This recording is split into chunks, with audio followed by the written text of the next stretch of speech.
Well, house tour na naman tayo for today's video.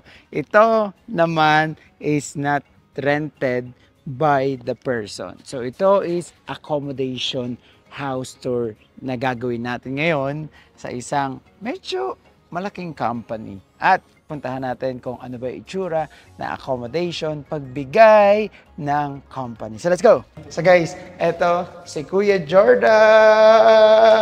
Si Kuya Jordan, hi naman po kayo. Hi! So si Kuya Jordan po is isa pala sa mga talagang naging client ko from the beginning. Tapos ngayon, first time kong pupunta dito sa bahay niya. Kasi, alam nyo ba, na buong family niya is nadala niya dito. At dito sila nakagawa ng Made in Dubai. Dubai! Yes! So sige, papuntahan natin.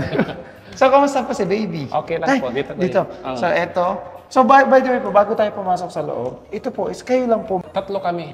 Tatlo po kayo? May kasama kaming ibang lahi pero 2 kwarto. So, tag-isang kwarto kami. So, ito po is hindi nyo binabayaran. Hindi.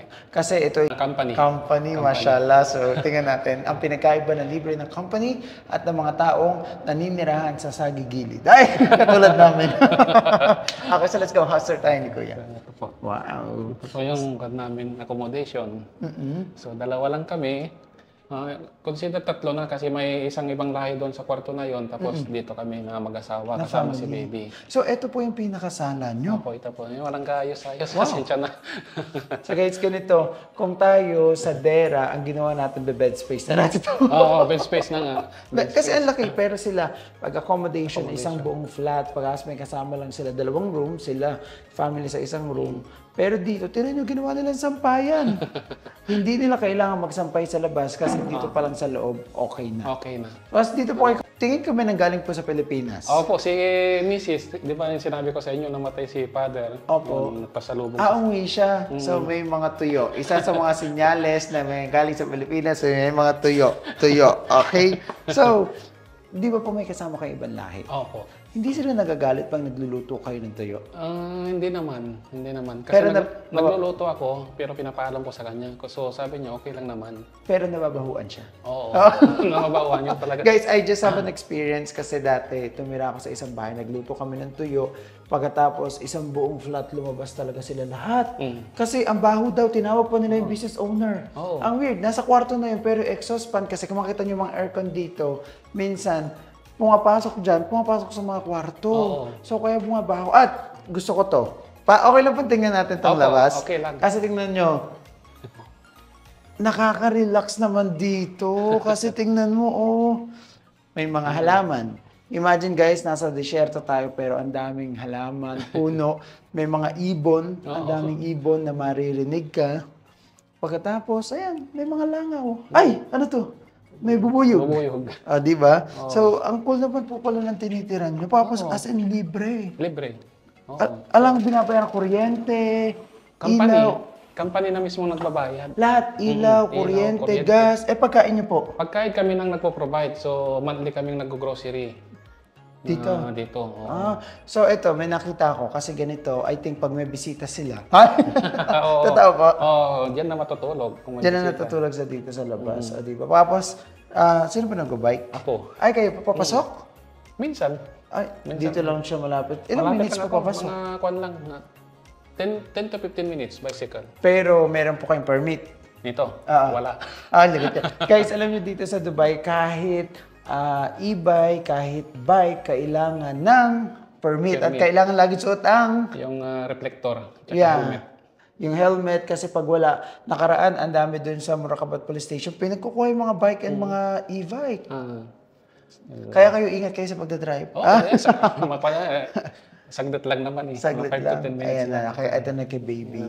So, pas, ilang toilet po meron kayo dito? 2. So, may isa nito. Isang toilet. Isang toilet. Dito po sa kusina niyo. Bago tayo pumasok sa pinaka-main. Medyo marumi. Ako hindi po. Ayan. 3 lang kayo dito. So, pang-apat si baby. So, imagine talaga guys, minsan talaga pag kasama na yung accommodation, kahit sabihin mo, ang sweldo mo lang is 2,500 or 3,000, ganito. Pero pag napakalaking bagay ng accommodation. So, ito, green up ko na nga siya. Ginrap nyo, saka family. Hindi ka makakita dito ng murang bahay, especially for family. Partition, 1,500. Di ba? Room, 2,500 to 3,000. Pero dito kasama nyo na at safe kayo dito, may guard. May guard pa. Pero, nakapagbisita po kayo dito. Meron, pwede. Pwede magbisita. Pwedeng magbisita. Pwede mag-videoke. Pwede, Pwede basta... mag-inuman. Oo, Ay, kukuha lang ng mashallah. permit. May permit. Oo. So, si Kuya, ano po yung trabaho niya dito? Restaurant supervisor. Yes. Sa Radisson. Magaling tong si Sir. So, kaya ano tayo.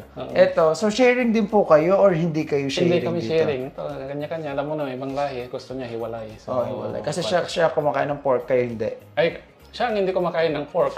Siya Muslim. hindi ka Muslim. Oo. Ano masasabi niyo po sa ganyang pagsasama ng ibang lahi na Muslim tapos kumakain ng pork, hindi kumakain ng pork, ano po sa bahay? Parang may kwan eh. Parang may something na, siyempre nahihiya ka naman na pork mo sa rep. So hindi kayo naglalagay ng pork Hindi. sa ref? So mayroon kaming sariling rep din.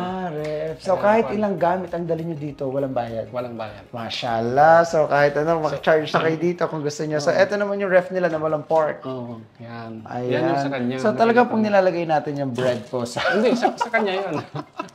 Sa kanya. Totoo po ba? Tinan niyo. Oo, sa kanya. Sa kanya po yung puro bread. Puro bread. Kasi sa kanya lang pala yung nandito. Sabi niyo nga, wala kayo ditong nilalagay. Kala ko sa inyo po to. Pero pwede din po kayo dito Pwede rin. maglalagay. Oh, nice. So, imagine isang tao lang naglalagay ng gamit dito. And now, pupunta tayo sa anyong... Yung living room. Yeah, Yung so naming kung saan yung room nila. Oo.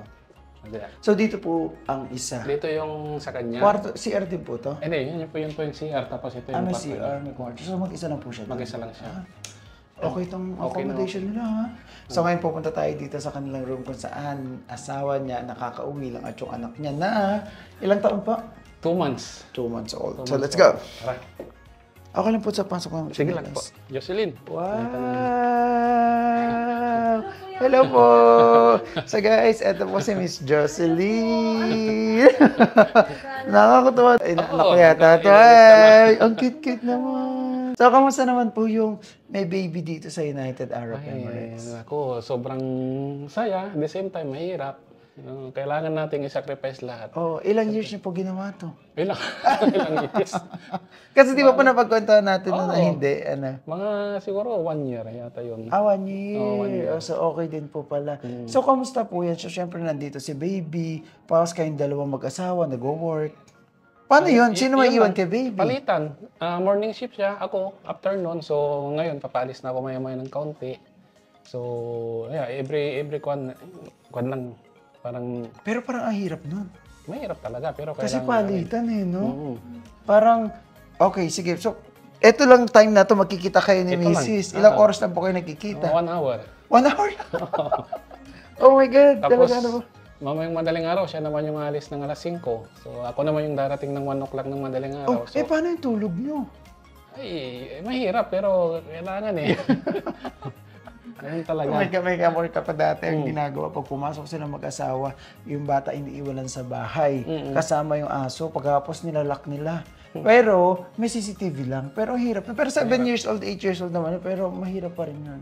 Ganito po ang may baby, pero at the same time masaya. Masaya. Oo, Yes, masaya nakikita si baby. Nakikita mo si baby. Mas kamukha yata ni Mrs. Oo. Parang 70-30. Yeah. So, tingnan niyo muna dito sa house tour nila. Ito, isa sa mga gusto ko kasi meron silang ano dito, santo. Kasi syempre talaga. Catholic po kayo, no? Opo. At may palaspas. So, ito yung sinasabi nila, sir, na ref.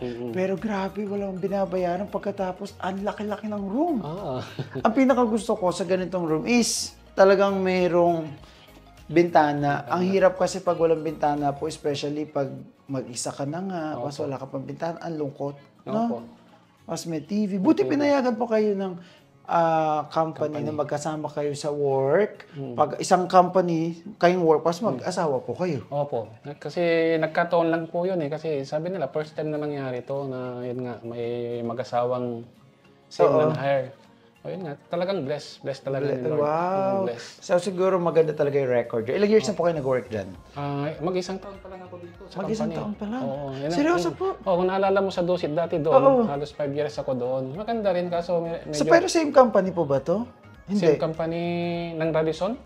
Dusit Ay, and... magkaiba. Magkaiba talaga. So wala na ako doon. Accommodation. Kasi Accommodation. imagine, parang kung bibigyan mo to presyo, siguro nasa 3,000 to. So parang malaking expenses na rin po yung pagkatapos, ano no? Kaya nga, yun yung iniisip ko. Kung sa Satwa to, talagang, di ba, mga 10 beds ito. Oo, itang pa na to. So sa Satwa, nung tumira kayo, nakita nyo talaga yung buhay na mahirap. Nakita ko talaga. Halos 6 years yata ako doon eh. Na bed space din? Bed space din ako doon eh. Magkano po ang binabayaran nyo nun? 600. 600? Oo. Taas ba ba? Taas. Taas. Oo. Pas naririnig nyo minsan may nag-aanuhan. Siyempre. Hindi, normal naman yun kasi pero si Mrs. never na-try po mag-bed space. Ayun, nag-bed space din yan nung isang taon din taon. siya. Di ba nung binisaan natin siya, doon kami tumuloy sa Satwa. So yun, nakita niya, first na kanya, na-shock, ay ganito pa dito? Na-culture shock kayo. Pero, ganun po talaga ka bed space pa Bed space. At sa talk nyo pa talaga siya dinala. Yun yung kami talagang nakalisan ko doon eh. Parang mas hiya. Actually, sa Satwa, I can say na masaya siya. Masaya doon kasi madaming tao.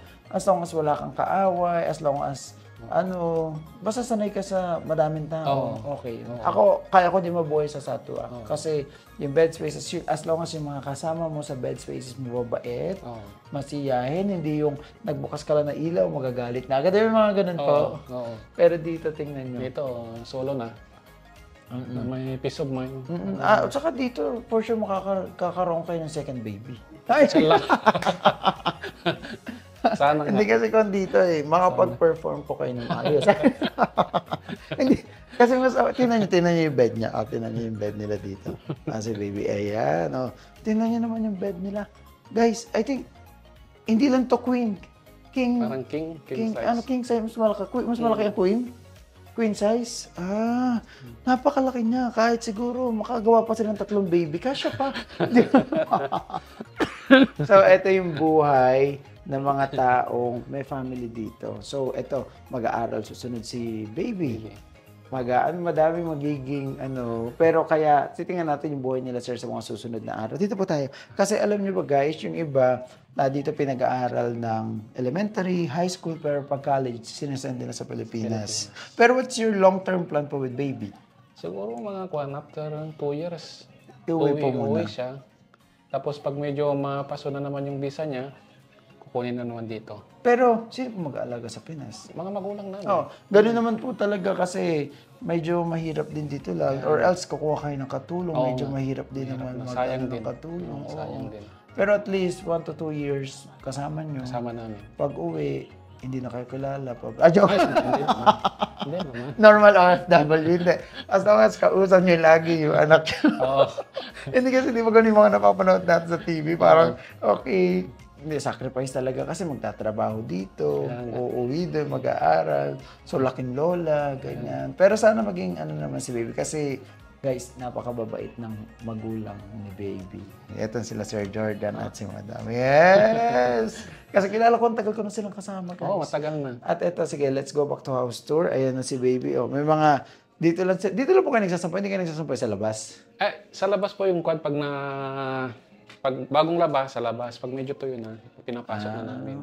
So, grabe. Tapos tinan nyo, isa lang yung cabinet na. Isa lang. Diba? Na minimalist sila. So, parang etong bahay nila, parang buong bahay na rin. Kumbaga, hindi nyo namin sa kailangan lumabas para, dito lang okay na. Kasi may TV. Tapos, lahat nandito na. Okay, guys. So, yun lang po. So, maraming salamat po sa pagpapatuloy sa amin dito sa accommodation. At, ayun. Marami kasing naku-curious sa mga bahay na bed space, accommodation, yung isang buong flat. So, dito, ilang years na po kayo? Mag-isang taon na ko. Isang taon na rin. Itong September. Ang laking tipid din nun. Kasi, kumbaga, yung sweldo mo na lang, sa'yo na lang, hindi nyo na. Net mo na. So, pagkain na lang, magkasama pa kayo mag-asawa, no? Tapos, minsan, nakapag-uwi ka pa ng pagkain galing sa hotel. So, yun na lang, guys. Maraming salamat. At pinatuloy tayo ni Sir dito. At sana kayo din, pagpunta kayo ng Dubai, mas okay talaga. Check nyo yung accommodation. I-compute nyo yung salary kung okay ba itong salary na to with free accommodation, with free transportation, or else, eto nga, kasi yung iba ayaw talaga mag-accommodation kasi gusto mag-jowa ng iba. Yun ang problema. Yun Hindi yung totoo problema. naman. Gusto nila, baka may malaya sila. malaya. Dito kayo, malayo din kayo. Pwede kayong lumabas Oo, anytime. oo naman, pwede. Okay naman pala. Yung iba lang yung ano siguro, depende sa posisyon siguro ng tao. Hindi naman, nakakalabas naman kami. Sa company nyo. Lahat kayo dito sa compound na to is under that company. Under ng company. Ay, wow. Ang dami din may coaches sa baba. Yung iba naman, parang tenant lang sila. Parang May tenant din. may dito. tenant din. Oo. Pero safe kasi may guard guys sa baba. Okay? So thank you so much guys. At all the best dito kala kuya and family. Hindi na pakita sa baby. At ayun. So nakakita na naman tayo ng isang bahay dito sa Dubai.